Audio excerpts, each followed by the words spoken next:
무엇에 대한 헌신인가 라는 제목으로 함께 말씀을 나누도록 하겠습니다. 우리가 성경절을 1절, 2절 읽었는데 한번 6절까지 같이 읽어보겠습니다.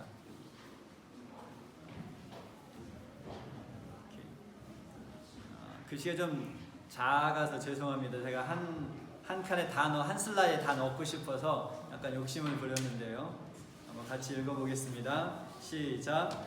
예수 그리스도의 종 바울은 사도로 부르심을 받아 하나님의 복음을 위하여 택정함을 입었으니 이 복음은 하나님이 선지자들을 통하여 그의 아들에 관하여 성경에 미리 약속하신 것이라. 그의 아들에 관하여 말하면 육신으로는 다윗의 혈통에서 나셨고 성결의 영으로는 죽은 자들 가운데서 부활하사 능력으로 하나님의 아들로 선포되셨으니 곧 우리 주 예수 그리스도시니라.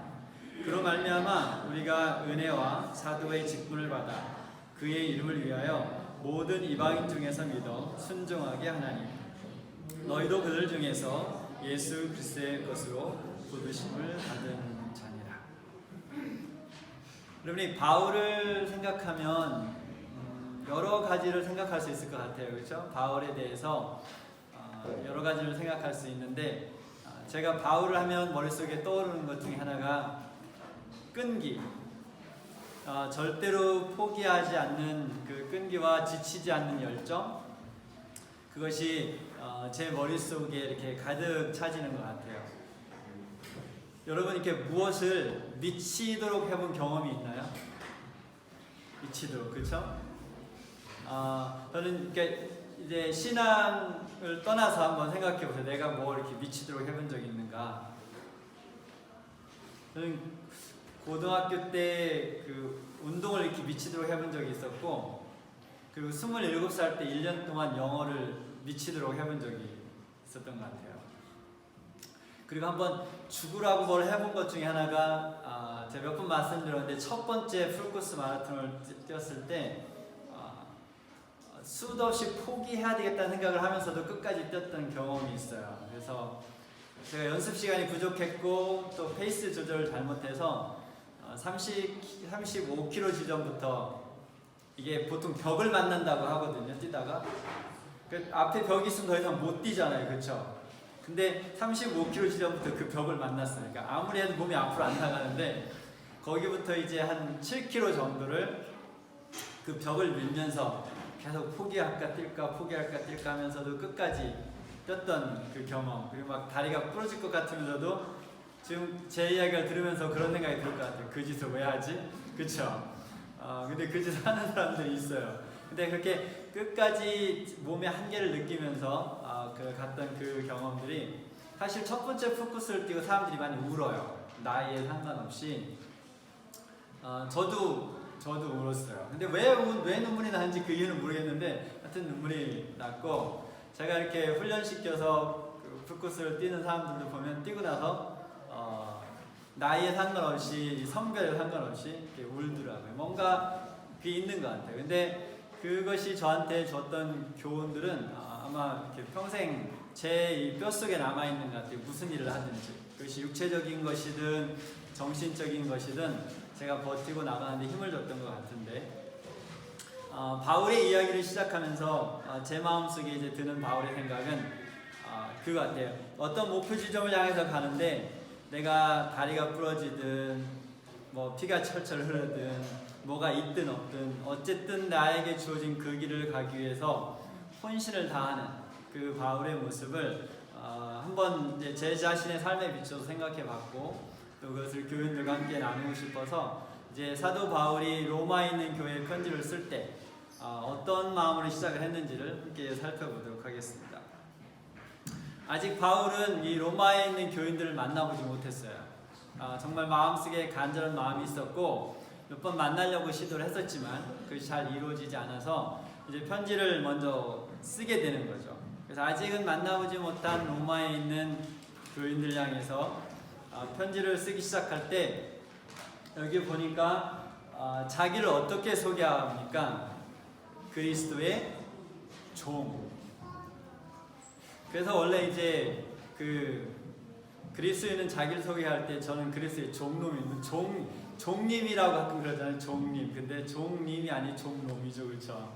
근데 그 가장 낮은 계급의, 사회적으로 봤을 때 가장 낮은 계급에 있는 그 호칭 노예.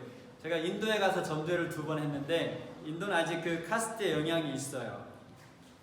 그래서 그 제가 갔던 첫 번째 전도한 지역은 그 대상자들이 카스트의 가장 밑에 있는 사람들이었는데 정말 그 약간 놀랐던 것은 이제 그 사람들 중에 이제 침례를 받는 사람들이 있었거든요. 근데 그 침례를 받는 사람들을 이제 현재 교인들이 이렇게 대하는 모습들이 굉장히 무례했어요. 근데 그 사람들이 그것이 좀 자연스러웠나 봐요. 그러니까 낮게 본 거죠. 천민이고 나하고 똑같은 계급이 아니라는 그런 개념이 있었던 것 같아요. 근데 바울은 자신을 그리스도의 종이라고 하는데 사실 우리말의 이 종이라는 말보다는 어떤 번역이 더 정확하냐면 종보다 조금 더 심한 게 뉘앙스를 주는 단어가 뭐가 있죠? 노예. 그렇죠? 노예라는 것이 좀 더 정확한 번역이에요. 근데 여기서 이제 노예는 우리가 생각하는 이렇게 어쩔 수 없이 이렇게 팔려가서 자기가 하고 싶지도 않은 일을 억지로 하면서 고통받는 노예의 모습이 아니고 다른 노예의 모습입니다. 그것을 우리가 출애굽기 21장에서 볼 수 있어요. 다음 설명서부터 할게요. 네, 다음 설명서. 네, 출애굽기 21장 5절 6절 보면 한번 같이 읽어볼게요. 시작. 만일 종이 분명히 말하기를 내가 상전과 내 처자를 사랑하니 나가서 자유인이 되지 않겠노라 하면 상전이 그를 데리고 재판장으로 갈 것이요 또 그를 문이나 문설주 앞으로 데리고 가서 그것에 내가 송곳으로 그의 귀를 뚫을 것이라. 그는 종신토록 그 상전을 섬기리라. 그래서 이거는 내 자유의지로 내 가족과 내 상전, 나를 사서 나를 고용했던 그 상전을 내가 사랑하기 때문에 내가 남은 평생 동안 내 의지를 가지고 종이 되겠습니다. 그래서 이것은 자원하는 마음으로, 사랑으로 온 마음을 다 바쳐서 사랑하겠다는 사랑의 고백의 노예예요. 그러니까 노예 시장에서 어쩔 수 없이 팔려간 그 노예를 말하는 것이 아니라 내가 의지적으로 노예가 되겠다는 거죠. 근데 지금 이 바울은 자기 자신을 누구의 노예라고 표현하고 있습니까? 예수 그리스도의 노예라. 근데 우리가 이 개념을 조금 더 이해하면 이 표현이 얼마나 깊은 사랑의 표현인지를 우리가 이해할 수 있어요. 근데 사실 고린도전서 6장 19절 20절에 보면 너희는 너희 자신의 것이 아니라 값으로 산 것이 되었으니 라고 했어요. 그럼 그리스도인을 누가 산 건가요? 누가 샀어요? 예수께서 돈이 많아서 돈을 지불하고 우리를 사셨나요? 아니면 그분의 모든 것을 마지막 피 한 방울까지 우리를 위해 흘리고 돌아가심으로 우리를 샀죠. 그것이 사도 바울이 자신을 소개한 예수 그리스도의 종이라는 뜻입니다. 근데 여러분 혹시 지금 여러분이 그러니까 예수 그리스도 말고 다른 것에 종으로 사시나요? 다른 것에 노예가 되는 경험을 해보셨나요? 근데 이제 보통 이제 종이나 노예는 현대 사회에서는 이 긍정적인 개념을 주진 않아요. 근데 우리가 이렇게 잘 생각해 보면 아까 제가 마라톤 이야기를 했잖아요. 어떤 사람들은 저는 거기까지는 가진 않았지만 마라톤의 노예가 된 사람들이 있죠.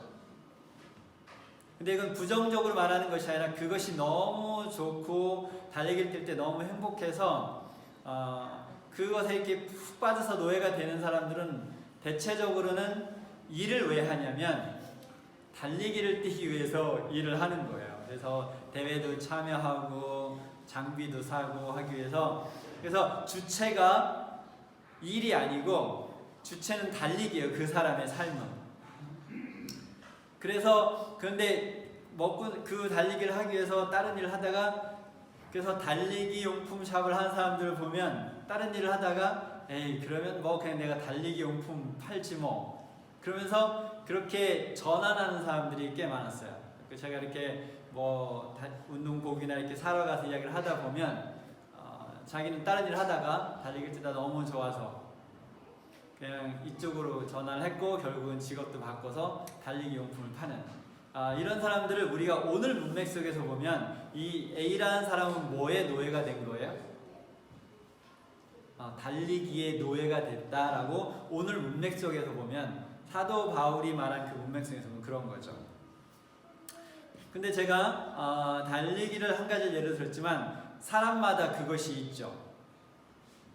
내가 중요하게 생각하고 내가 시간과 돈을 투자하고 거기에 깊이 빠져가는 것이 누구나 다 있습니다. 한번 잠시 생각해 보세요. 무엇이 내 마음을 사로잡고 무엇이 내 시간들을 사로잡고 무엇이 내 하나님께 주신 그 내 재물을 투자하게 하는가. 그러니까 우리는 그것을 노예라는 단어를 쓰진 않지만 오늘 문맥성에서 본다면 바로 그것에 내가 노예로 살아가는 거예요.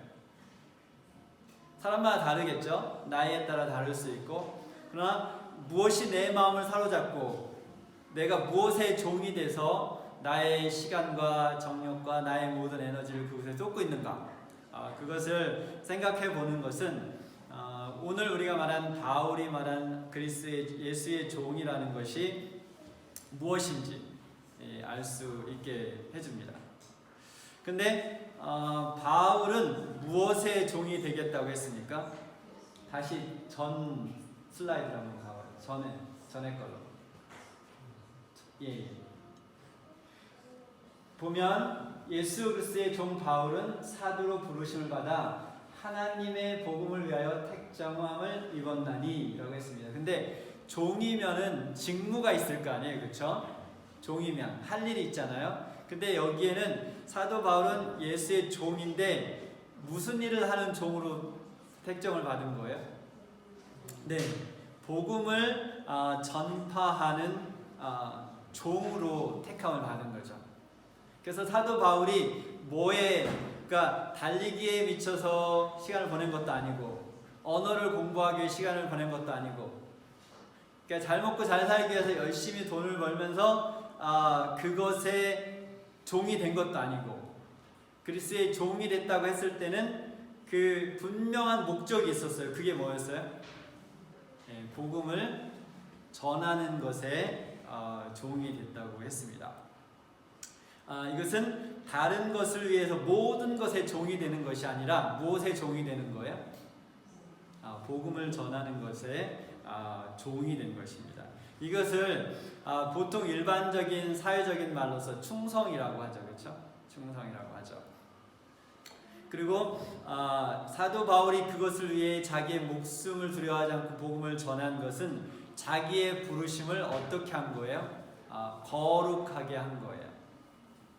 그리고 그 거룩함을 그는 목숨을 잃는 순간까지 지켰죠. 그렇다면 복음은 뜻이 뭡니까? 복음의 뜻이 복된 소식, 그렇죠? 좋은 소식, 굿뉴스인데 이 성경에서 말한 이 좋은 소식, 여러분 지난 일주일 동안 살면서 좋은 소식을 좀 들으셨나요? 네? 들으셨어요? 네. 우리가 좋은 소식은 여러 가지 있어요. 정말 마음을 기쁘게 하고 행복하게 하는 좋은 소식들이 있죠. 그렇죠? 근데 이 성경에서 말하는 좋은 소식은 뭘까요? 그렇죠. 예수 그리스도를 통해서 예수 그리스도를 통해서 영원한 생명을 얻을 수 있는 것이 이 복음이죠. 그래서 예수 그리스도 안에, 그의 이름 안에 구원이 있다라는 것을 온 세상에 전파하는 것이 그 바울의 부르심이었습니다. 그래서 이 예수께서 십자가의 희생과 또 부활을 통해서 우리에게 영원한 생명으로 갈 수 있는 영생할 수 있는 길이 열리게 된 것, 이것이 복음이죠. 그래서 죄로부터의 출애굽이 가능해진 거예요. 그래서 우리가 출애굽기를 잘 보면 우리가 하늘로 가는 여정, 우리가 하늘을 가는 것을 어디를 간다고 표현해요? 가나안에 들어간다고 표현하죠, 그렇죠? 이스라엘 백성들이 그 이집트에서 애굽에서 나와서 어디로 들어갔어요? 가나안으로 들어갔죠. 근데 갈렙과 여호수아가 그 1세대 중에 가나안에 들어갈 수 있었던 이유는 가나안에 들어가기 전에 가나안에 들어간 사람처럼 살았기 때문에 들어갈 수 있었어요. 그렇죠? 근데 다른 사람들은 가나안에 있는 사람처럼 살지 못했어요. 누구를 의지하지 못했으니까. 네, 하나님을 의지하지 못했어요. 그리고 절망하고 낙담하고 마음에서 이미 패배자가 됐죠. 그러나 여호수아와 갈렙은 하나님을 의지하고 이미 가나안에 들어간 승리자로서의 삶을 살았기 때문에 가나안에 들어갈 수 있습니다. 근데 우리가 여기에 보니까 출애굽기 말고 네, 고맙습니다. 이 예수 그리스도에 대한 소식이 어디에 기록되어 있다 그래요? 어디에? 2절에 보면 이 복음은 하나님이 선지자를 통하여 그의 아들에 관하여 어디에? 성경에 미리 약속하신 것이라. 그래서 우리가 무엇을 보지 않으면 다 같이 성경을 보지 않으면 이 예수 그리스도에 대해서 알 수 없는 것이죠. 그래서 선지자들을 통해서 이 복음을 우리가 알 수 있게 성경에 기록됐고 이 성경을 알므로 통해서 우리는 이 복음을 전할 수 있게 되는 것이죠. 여행할 때 이게 지금 목소리가 잘 들리나요? 네, 저한테는 잘 안 들려서 제가 길치거든요. 그러니까 남자치고는 엄청난 길치예요. 그래서 그 어디 여행을 가면 이렇게 호텔에서 나올 때 꼭 저기를 들고 나와요. 그 비즈니스 카드를. 왜 그런지 아세요? 한참 이렇게 돌아다니다가 못 찾아가요, 호텔을. 그래서 돌아갈 때는 택시를 타고 호텔로 가야 되기 때문에 비즈니스 카드를 들고 이렇게 나옵니다. 그래서 저는 여행할 때 어떤 사람하고 여행하는 걸 좋아하냐면 길을 잘 아는 사람하고 여행하는 걸 좋아해요. 그래서 그 길에 신경 쓰지 않고 이렇게 막 스트레스 안 받고 같이 다니다가 돌아갈 때는 누구 따라가면 돼요? 네, 그 길 잘 아는 사람 안내를 받아서 가면 되죠. 우리 인생을 살아가는데 우리가 가나안에 가는데도 안내자가 필요하죠, 그렇죠? 안내자가 필요해요. 길을 아는 사람이 필요합니다. 그래서 출애굽해서 이스라엘 백성들이 가나안에 갈 때는 누가 안내자였어요? 낮에는 구름 기둥이, 밤에는 불기둥이 그들을 안내할 뿐만 아니라 잘 지켜주고 보호해줬죠. 그래서 가나안에 들어갈 수 있었습니다. 이 구름 기둥과 불기둥을 만날 수 있는 곳이 오늘 이 말씀을 보니까 어디예요? 성경이죠, 그렇죠? 그래서 우리가 성경을 통해서 구름 기둥과 불기둥을 만나서 가나안으로 들어갈 수 있습니다. 그래서 여기서 이제 이 인도라고 하면 그냥 안전하게 그곳에 도착할 수 있도록 도와주는 것뿐만이 아니라 그곳에 안전하게 들어갈 수 있도록 합당한 훈련을 받는 것이죠. 이 이스라엘 백성들이 40년 동안 광야에서 헤매기만 했나요? 그냥 계속 걷고 텐트 쳤다가 걷고 다시 걸어가고 밥 먹고 그렇게만 했나요? 아니면 가나안에 들어가서 가나안 땅을 정복할 수 있는 훈련이 됐나요? 훈련이 된 거죠. 그래서 성경은 우리 그냥 단순히 우리를 이렇게 지켜서 그냥 편안하게 가게 해주는 것이 아니라 우리가 훈련을 받아서 그 길을 걸어갈 수 있게 해주는 거죠. 그러니까 부모가 자녀를 교육할 때 모든 것을 안락하게만 잘해주면 그것이 좋은 부모인가요? 아니죠. 때때로는 힘들고 어려운 길을 가더라도 마음이 아파도 그것을 보고 기도하면서 지켜보면서 계속 하는 그런 마음, 그런 시간들을 통해서 자녀들이 힘들고 어려운 것을 극복하는 훈련을 받겠죠. 역시 성경도 우리가 가나안에 도착할 때까지 우리의 길을 보여주면서 우리를 훈련시켜 줍니다. 그래서 디모데전서 3장 15절 17절을 볼게요.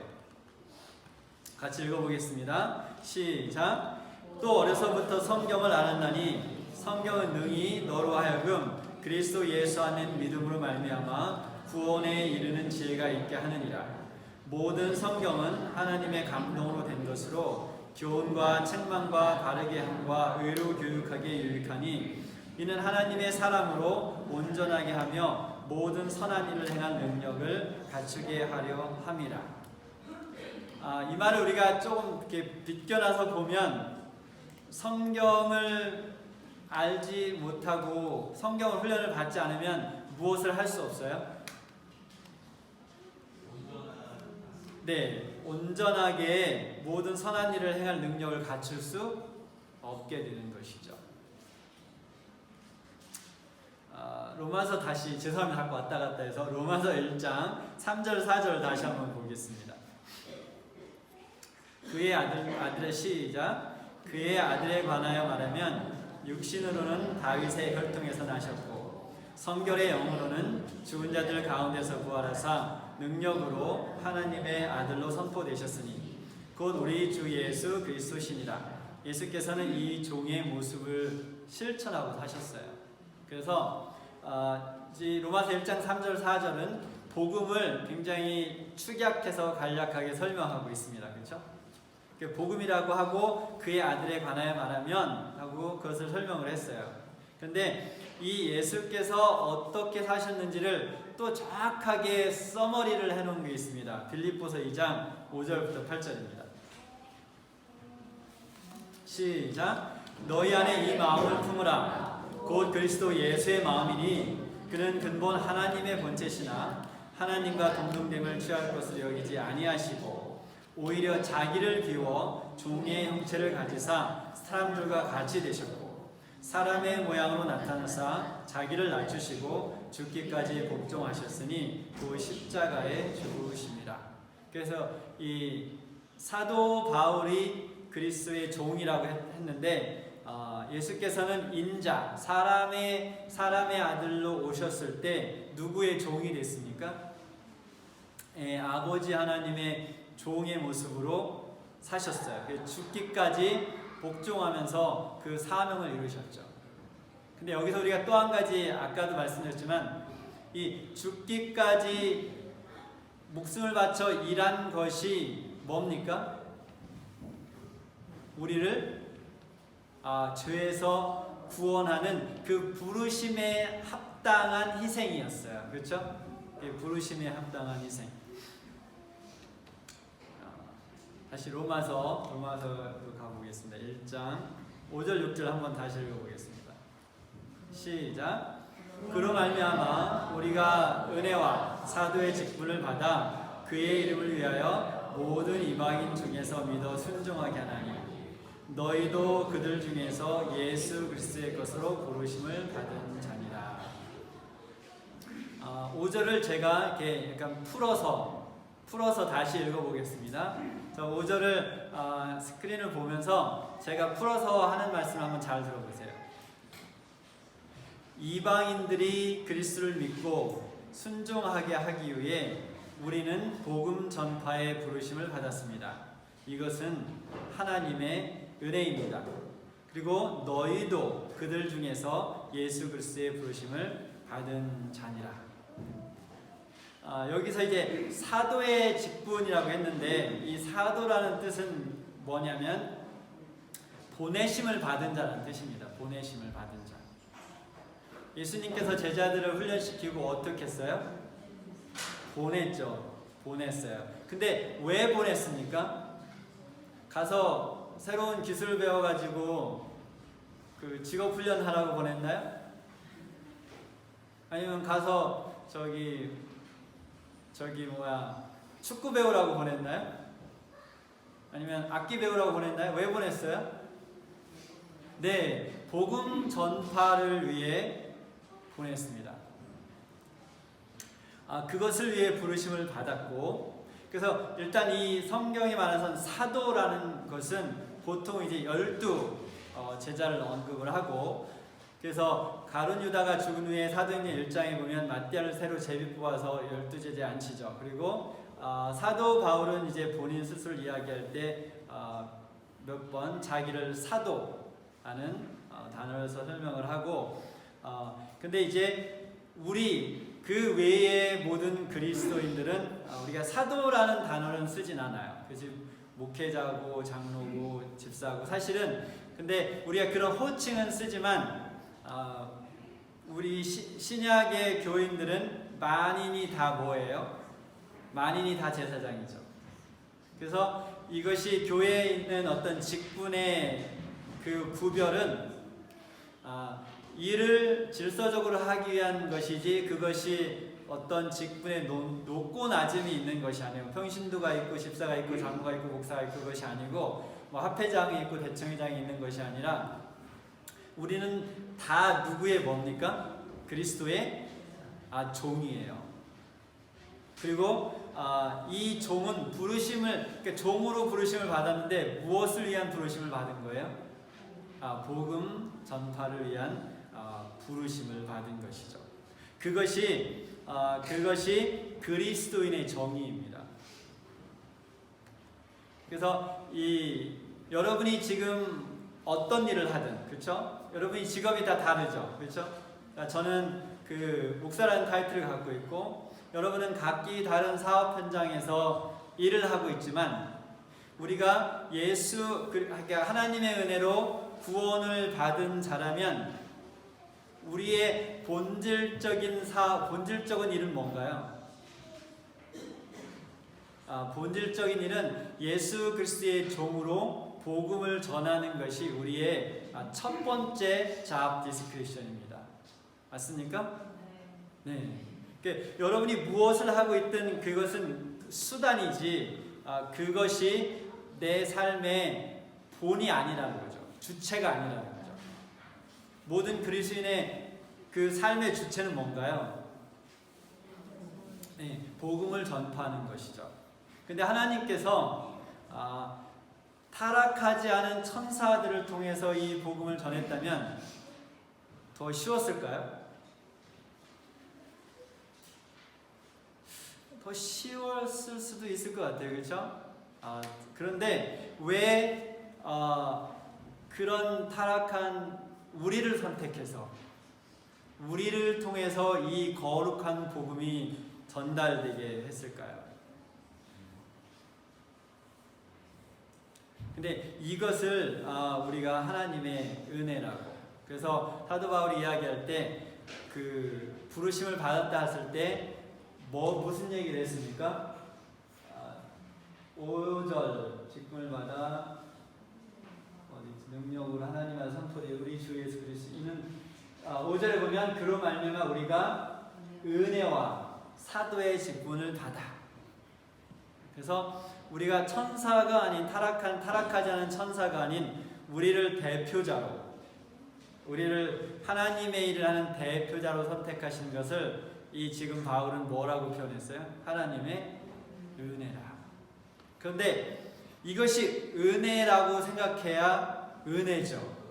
그쵸? 근데 뭐 나한테 일 시키고 은혜래?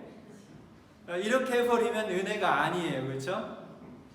근데 나에게 이 하나님의 거룩한 일을 나에게 시켜줬다 라는 것이 하나님의 은혜라고 생각이 들어야 그것이 은혜인 거죠. 근데 바울은 그것을 은혜라고 했습니다. 여기서 제가 간단하게 좀 아까 말했던 것을 한 번 더 정리하고 마치도록 할게요. 이 주체, 우리가 삶의 주체가 무엇인지를 잃어버리면 삶이 혼동스러워지죠. 그렇죠? 삶의 주체를 잃어버리면 자기의 정체성을 잃어버린 것이고, 자기의 그 아이덴티티가 잃어버리면 삶이 혼동하고 방황할 수밖에 없죠. 그렇죠?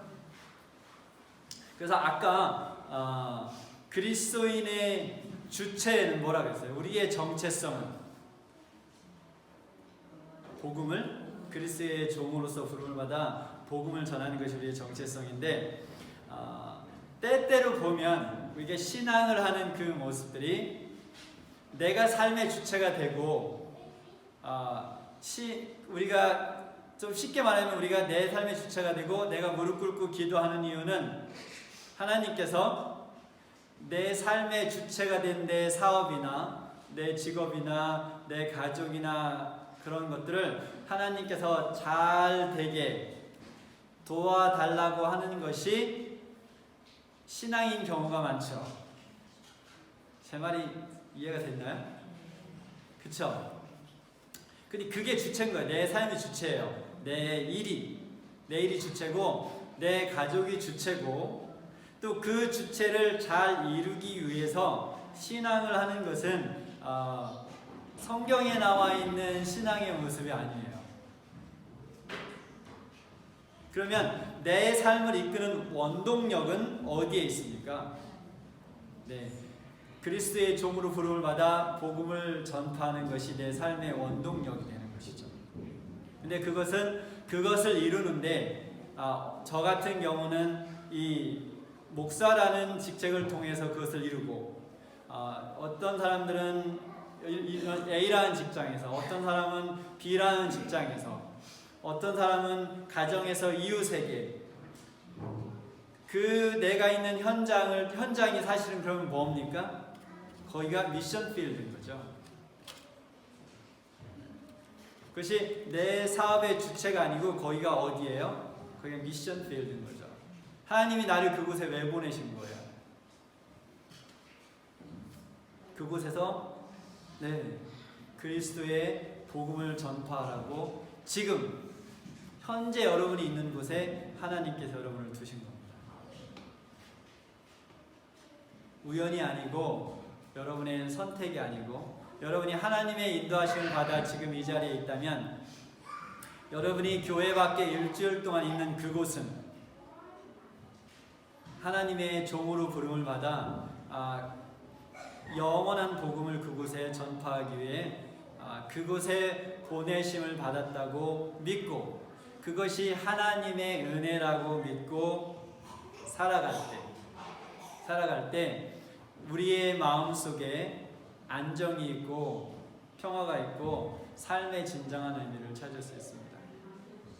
지금 여러분이 있는 곳에서 성령의 인도를 받아 사도 바울이 했던 것처럼 우리 모두가 그리스도의 복음을 전파하는 일에 우리의 삶을 드릴 수 있게 되길 바라면서 말씀을 마치겠습니다.